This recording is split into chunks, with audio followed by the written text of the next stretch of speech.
Lead has been a health hazard for humans since civilization began. In the early days, they made vessels that carried water, pipes that carried water from lead, and it leaked into the water itself, and it created big problems.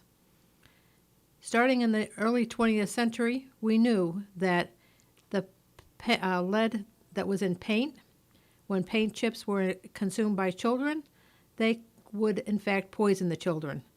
They would maybe have seizures, brain damage, even death. So this is a problem that has been one of human civilization. Throughout the 20th century, there was a push and pull from the communities and public health authorities trying to limit lead in various venues, and from the big manufacturers who would say that it's not a question of it being a health hazard, it's not a question of children being poisoned, it was a question of the children being abnormal to begin with. That would be why they were eating paint chips to begin with. That type of fight went on. By the 1960s and 70s, lead poisoning had become a real part of the civil rights movement, and lead poisoning had come into its own as an issue. I met Ivory Prairie on the picket line, and that's when we was acquainted. Here is a picture of Ivory Prairie committing an act of civil disobedience, where he is laying in front of a moving vehicle that was forced to stop. How did a citizen activist who cared about kids track down a silent killer right in our midst? He brought pieces of plaster from an old slum house, showing us something we'd never been aware of before. That's right. Kids were sick and dying from lead poisoning, and somebody had to help. Ivory knew he had to take charge. Find out what happened next by watching Ivory Perry, pioneer in the struggle against lead poisoning. This week on Green Time. Back in the 1990s, I was very happy to go back to work. I had a bad health scare, and thought that they thought I had a terminal disease, and luckily that turned out not to be true. And so I wanted to go right back to work and do something meaningful, and went back to New York City. I had been in Connecticut. I'd been in Torrington, Connecticut, and I went back to New York City and was able to get a job with the New York City Health Department. Now, the way that the situation was set up at that time was that there was a lot of big departments that did kind of standardized things. So there was a big lead poisoning department, and it did testing, and then it had a remediation department that went out and actually fixed the apartments. And then it also had some little tiny departments that did, a little bit extra.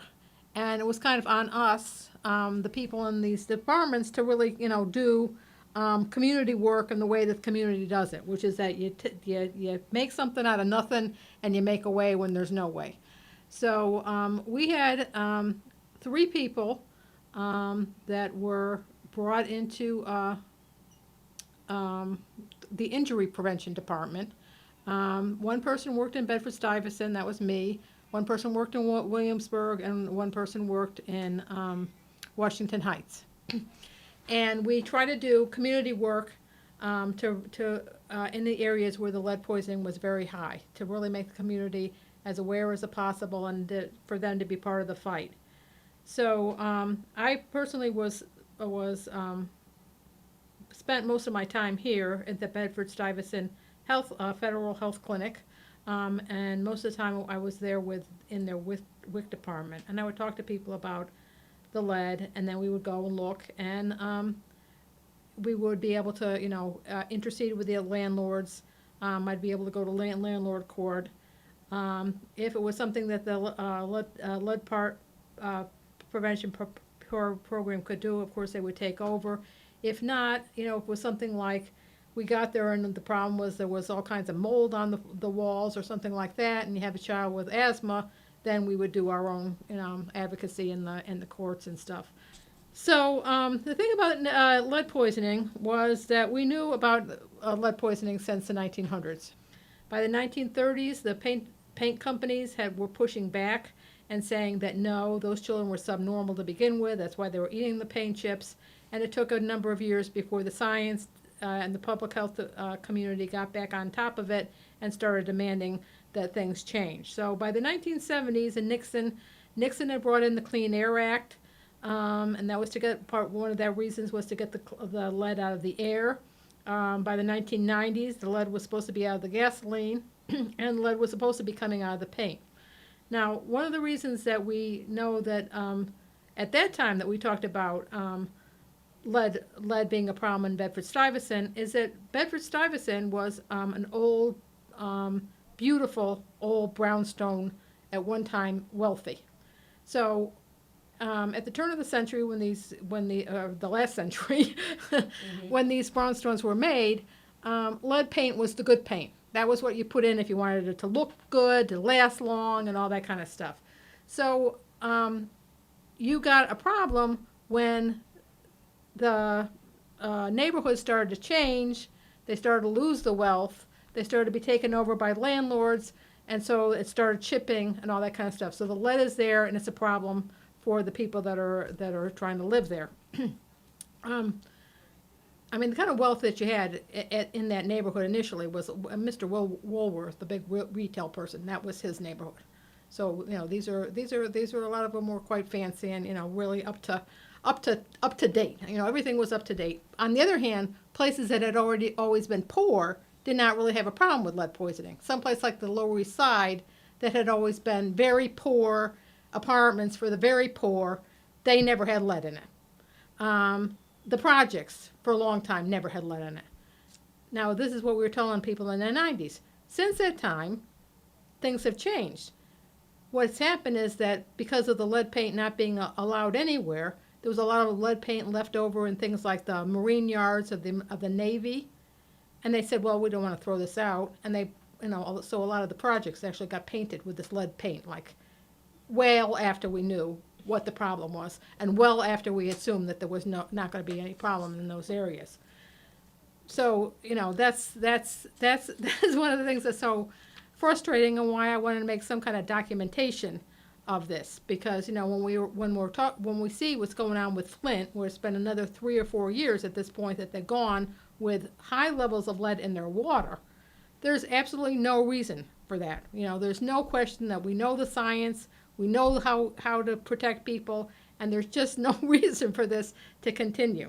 Mm-hmm. One of the things that we wanted to do, so one of the things in terms of getting the community involved was, the community wanted to make sure the people understood that, even beginning in the 1990s. Now, 1990s Brooklyn was kind of famous, and it's only famous because the rappers that were kind of City Journal calls Bedford-Stuyvesant hip-hop's Nashville at that time, documented what was going on. It was one of the very strange things working in Bedford-Stuyvesant was, you'd get home, there had been a shooting around the corner from where you had been, and there'd be nothing in the paper. There'd be no death notice, there'd be nothing.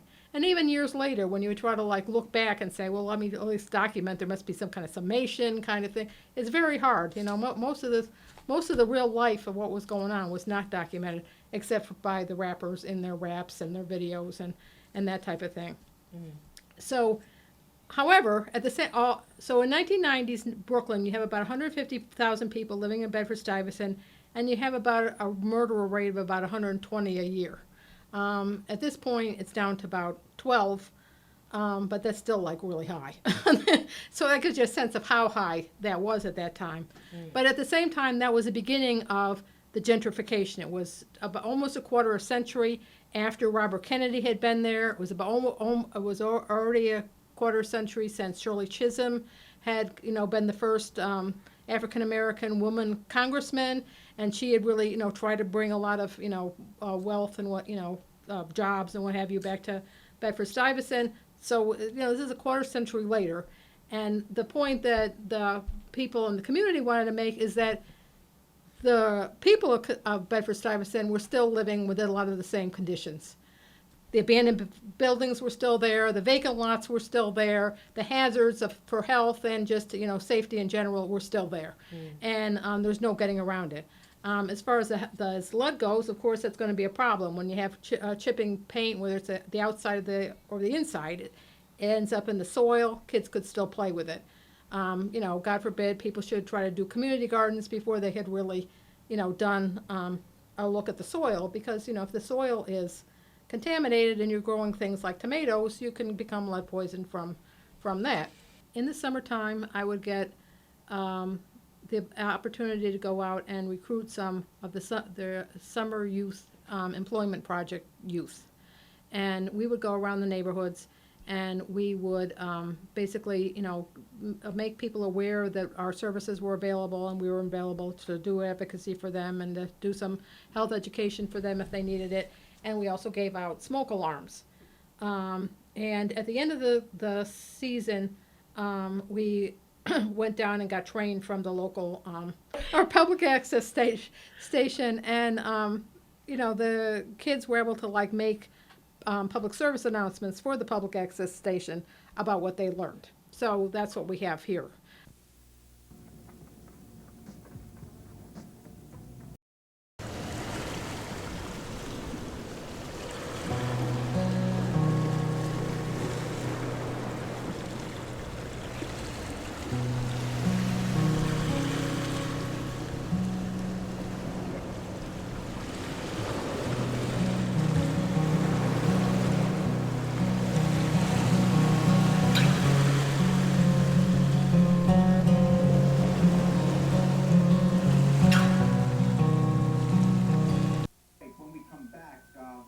Ron has a surprise for Jennifer. Stay with us and find out what that is.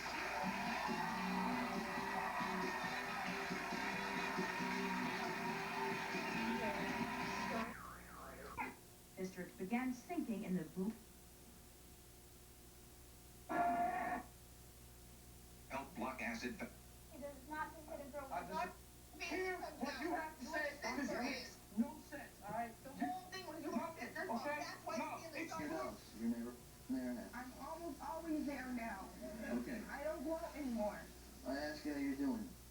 Please do not disconnect your smoke alarm.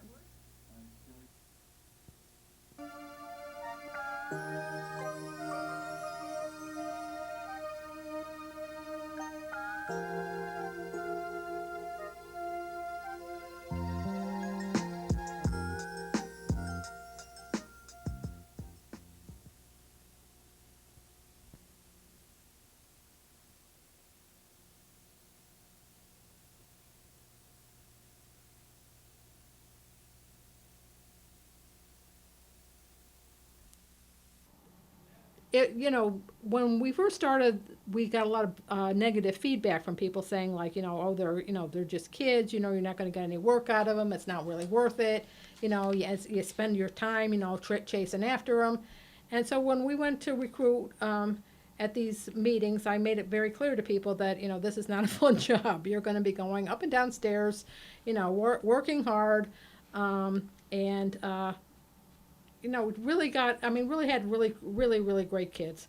And on the other side of it, the community really enjoyed having the kids in the neighborhood. I mean, if you want to figure out a way to use government money, employ people's kids, people like that. So that's that part.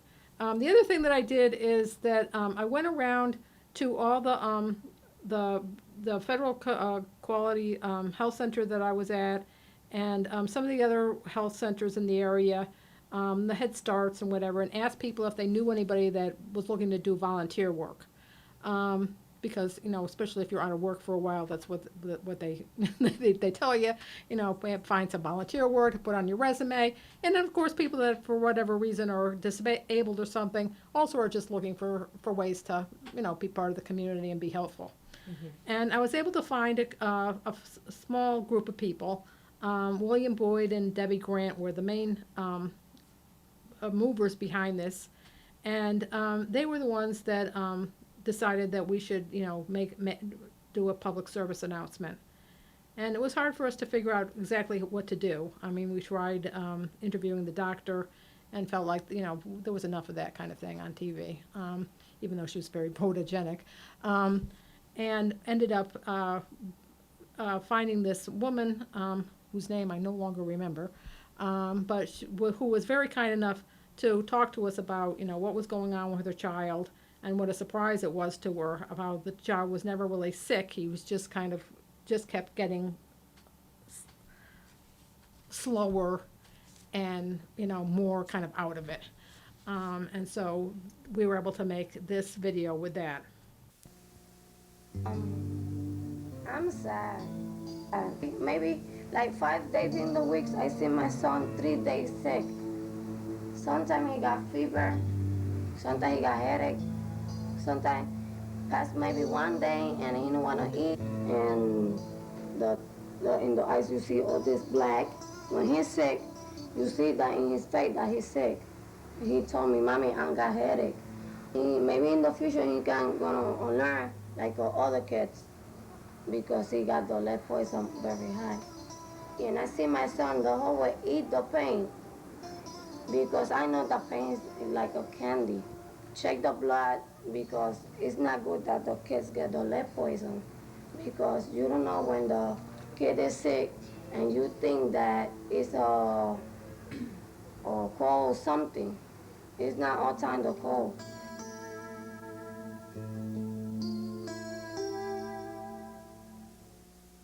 For those of us who actually believe in all lives matter, what we do when we recognize that there's a hazard is that we use our government to develop laws to protect everyone against that hazard. And we develop programs to either remediate or eliminate that hazard.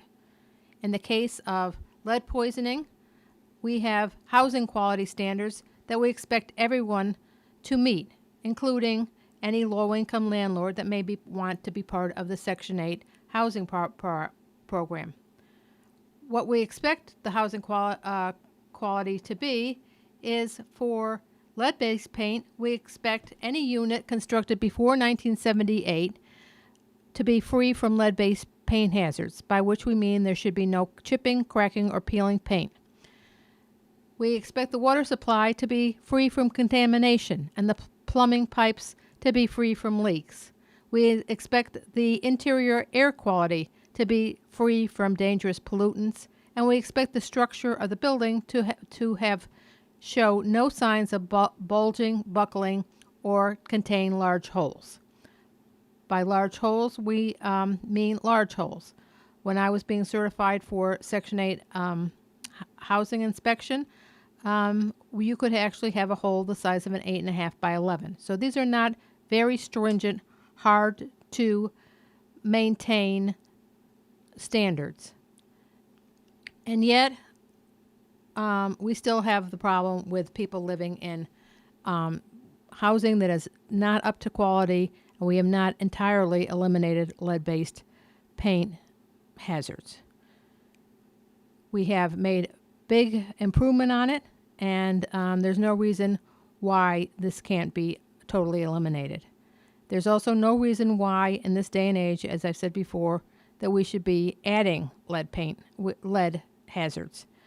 That Flint, Michigan still does not have safe drinking water, that Puerto Rico, in their emergency situation after the hurricane, may face lead-based water problems in the future, that Philadelphia still has problems.